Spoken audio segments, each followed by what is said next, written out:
اللہ صلی اللہ علیہ وسلم کی ولادت سے 50 دن پہلے یہ ہوا کہ یمن میں جو حبشہ کا بادشاہ تھا نا، حبشہ کے بادشاہ کا گورنر تھا یمن میں، اس کا نام تھا ابرہہ. وہ تھا عیسائی، سارے عیسائی تھے اس وقت، ان علاقوں کے جتنے لوگ تھے. اس نے ایک کنیسہ بنایا، چرچ بنایا. اب ظاہر ہے چرچ میں وہ رش اس دور میں بھی نہیں ہوتا تھا جو بیت اللہ میں ہوتا ہے. اس دور میں بھی بیت اللہ میں لوگ زیادہ جاتے تھے، کیونکہ حج بیت اللہ میں اس دور میں بھی ابراہیم علیہ السلام کے دور سے چلا آ رہا تھا. تو اس نے کہا یار یہ کیا مسئلہ ہے، عرب جن کو کچھ آتا واتا نہیں ہے اور ان کی زمین ریگستان پر مشتمل ہے، نہ کھانے کو نہ پینے کو، لیکن ان کے پاس ایک گھر ہے جہاں ساری دنیا حج کے لیے جاتی ہے، اور ہماری جو کنیسہ میں اور چرچ میں کوئی بھی نہیں آتا. تو اس نے کیا کیا، وہاں پہ حج شروع کر دیا، اعلان کر دیا یہاں حج ہوگا، پبلک یہاں آئے گی.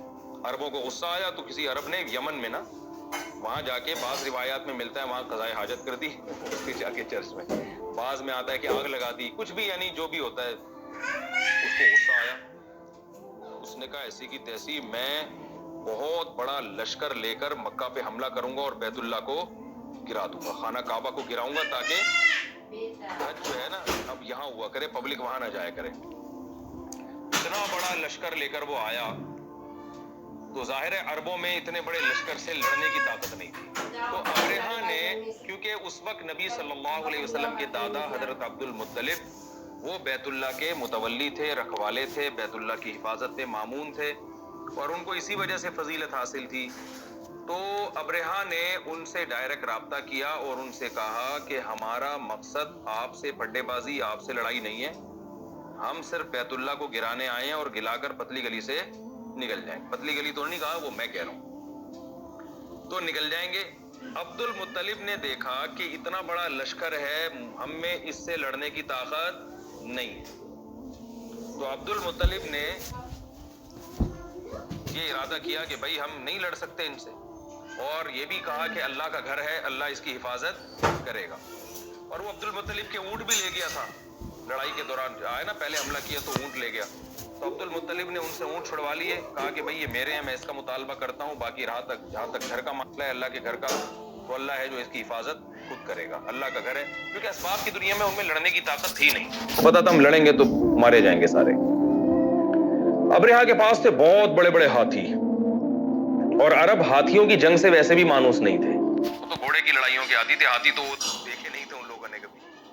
آج بھی عرب کے ریگستانوں میں ہاتھی کی تو خوراک اتنی ہوتی ہے، اس کو تو بہت زیادہ گھاس چاہیے اور بہت خوراک چاہیے اس کو بہت زیادہ. تو جب وہ طائف کے راستے سے آ رہا تھا تو انہوں نے وادی محصر میں ایک پڑاؤ ڈالا، اور عبد المطلب اپنے جو ہے نا لوگوں کو لے کر پہاڑوں کے کناروں پہ چلے گئے کہ دیکھیں اللہ اپنے گھر کی کیسے حفاظت کرتا ہے. تو جب وہ وادی محصر پہ انہوں نے پڑاؤ ڈالا تو کیا ہوا کہ اللہ تعالیٰ نے یہ پرندے بھیجے جس کا اللہ قرآن میں تذکرہ کر رہے ہیں، الم تری کیف فعل ربک باصحاب الفیل. اے نبی، اس سے خطاب نبی کو بھی ہو سکتا ہے، جو بھی قرآن کی تلاوت کر رہا ہے ہر ایک کو خطاب ہو سکتا ہے کہ کیا تو نے دیکھا نہیں، ترا کا معنی کیا تم نے دیکھا نہیں کہ رب نے اصحاب فیل والوں کے ساتھ کیا کیا.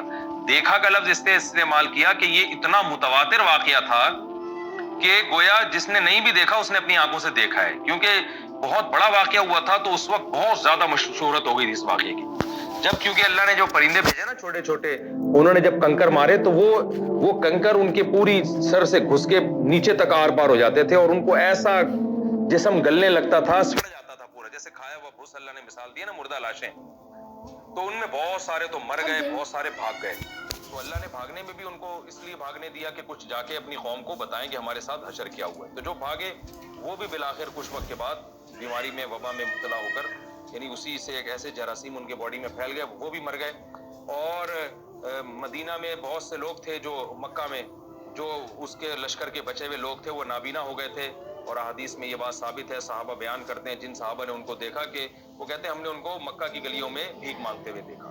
کچھ نابینا ہو گئے، اندھے ہو گئے، بعض کے گوشت گل گئے. تو بہت بڑی تعداد تو ہاتھیوں سمیت مر گئی، کچھ تعداد بھاگ گئی، کچھ مکہ میں ہی رہ گئی، وہ بھاگنے کے قابل بھی نہیں بچی. تو ان کو عربوں نے بھی دیکھا. تو یہ واقعہ بہت تواتر کے ساتھ عرب میں مشہور تھا.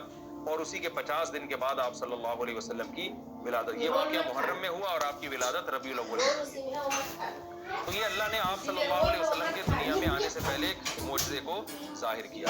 یاد رکھیں اس کا یہ مطلب نہیں ہے کہ جو بھی بیت اللہ پہ کوئی گرانے کی کوشش کرے گا تو اللہ اوپر سے ابابیل بھیجیں گے. یہ ایک واقعہ ہو گیا. تو ورنہ دنیا یہ اسباب کی دنیا ہے. کبھی اللہ معجزہ دکھاتے کبھی نہیں دکھاتے.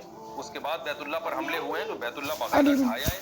بعض جو ہے وہ بنو امیہ کی خلافت کے دور میں جب حضرت عبداللہ بن زبیر کی خلافت قائم ہوئی تو عبداللہ بن زبیر کی جو خلافت ہے اس کو ختم کرنے کے لیے جو بنو امیہ کے لوگوں نے حملہ کیا اس میں بیت اللہ بھی کی دیواریں بھی گری تھیں. تو یہ اس لیے کہہ رہا ہوں کہ ایتھیس اور جو مذہب مخالف لوگ ہیں وہ یہ کہہ سکتے ہیں کہ بیت اللہ کو اللہ نہ کرے کوئی گرانا چاہے تو کوئی اوپر سے فرشتے نہیں آتے. تو اللہ نے کبھی نہیں وعدہ کیا کہ جب بھی کچھ ایسا کرو گے تو فرشتے آئیں گے. حدیث میں آتا ہے قرب قیامت میں بیت اللہ کو ڈھا دیا جائے گا, حج بند ہو جائے گا. تو لیکن کبھی اللہ اپنی قدرت دکھا دیتا ہے. تو اس لیے بیت اللہ کی حفاظت ہماری ذمہ داری ہے. ایسا نہیں ہے کہ ہم بھی عبد المطلب کی طرح کہ بھائی اللہ بچائے گا تو وہ تو ٹھیک ہے اللہ نے بچا لیا, لیکن اللہ نے ہمیں مکلف بنایا کہ بیت اللہ کی طرف کسی کو ٹیڑھی آنکھ اٹھانے مت دو. اور اگر کوئی حملے کی کوشش کرتا ہے تو ہم نے ابابیل کا انتظار نہیں کرنا, ہم نے جا کے بچانے کی کوشش کرنی ہے. کیونکہ یہ دنیا دار الاسباب ہے. یہاں جو اسباب میں جو کچھ ہوتا ہے وہ ہوگا یہاں پہ. تو کبھی اللہ اپنا قدرت ظاہر کر دیتے ہیں. تو جیسے یہاں اللہ نے ظاہر کی تاکہ اس بیت اللہ کی عظمت اور زیادہ دلوں میں بیٹھ جائے. اور اللہ یہ چاہتے تھے کہ محمد صلی اللہ علیہ وسلم کا ظہور ہونے والا ہے تو اس جگہ کا مقدس ہونا پوری دنیا مان لے, اور پھر اس جگہ جو پیغمبر پیدا ہوں گے ان کو بھی لوگ مان لیں. تو یہ نبی کے دنیا میں آنے سے پہلے نبوت کی تیاریاں ہو رہی تھی. تو جلدی سے میں بس بات کو کمپلیٹ کرتا ہوں. اور زمزم کا چشمہ دوبارہ دریافت ہو گیا, وہ بھی یہ نبی کے آنے سے پہلے ہوا ہے, وہ بھی نبی کی آمد کی تیاری ہے. تو اللہ نے کیا فرمایا, بس یہ میں ترجمہ کر کے کمپلیٹ کر رہا ہوں اس کو. الم تارا کیف فعل ربک باصحاب الفیل, کیا آپ نے دیکھا نہیں تیرے رب نے ہاتھیوں والوں کے ساتھ کیا کیا. الم یجعل کیدہم فی تضلیل, اللہ نے کیسے ان کی تدبیر کو باطل کر دیا. اور وارسل علیہم طیرا ابابیل, ان پر چھوٹے چھوٹے پرندے بھیجے, پرندوں کے جھنڈ بھیجے. اور ترمیہم بحجارۃ من سجیل, جو پتھروں سے ان کو مارتے تھے. فجعلہم کعصف معقول, کھائے ہوئے بھس کی طرح بنا دیا. اس سے ہمیں اسباق کیا ملتے ہیں, ایک بیت اللہ کی عظمت. یہ اسباق بھی آپ ڈائری میں نوٹ کر کے لکھیں. بیت اللہ کی عظمت, اللہ کی نظر میں بیت اللہ کوئی معمولی چیز نہیں ہے. دوسری بات, نبی صلی اللہ علیہ وسلم کی آمد اور آپ کی نبوت کی بھی یہ دلیل ہے یہ واقعہ.